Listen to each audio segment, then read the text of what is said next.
Y hola a todos chavales, bienvenidos una vez más al canal de Mr. Onyx HD. Y bueno, ya veis, Need for Speed World.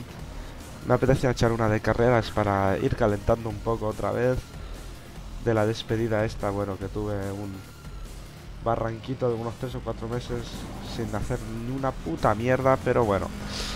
La cuestión es que estamos otra vez de vuelta con un free to play. Ya sabéis, me gustan mucho los free to plays, los que aún se acuerden del canal y de lo que hacía, porque yo ya no me acuerdo de nada. Eh, Os voy a intentar demostrar en esta serie del Need for Speed, bueno, serie, no sé, que con viejo también se puede ganar. No todo lo que aparenta ser una chatarra es una mierda. Como estáis viendo, el coche es un Pontiac GTO de los años 60. Si no lo sabíais, ya lo sabéis.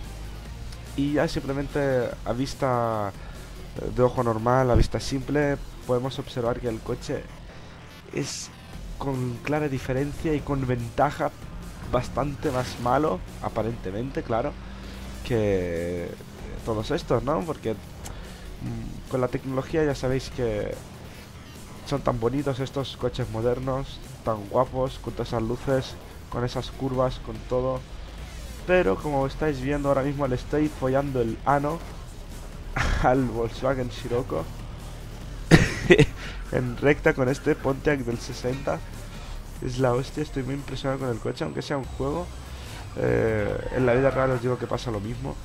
Lo que sí que influye al ser un juego es que, o sea, las físicas y eso no quedan tan bien reflejadas. Las curvas y eso con estas ruedecitas y con la tecnología de este Pontiac no es lo mismo que los coches de hoy en día.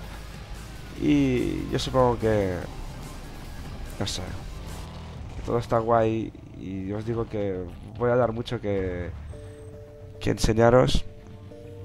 Por otra parte, deciros que esta carrera ha sido contra la máquina, pero es la primera y tenía que subirla porque sí. La siguiente será el multijugador y os digo que igualmente no se va a quedar atrás el coche.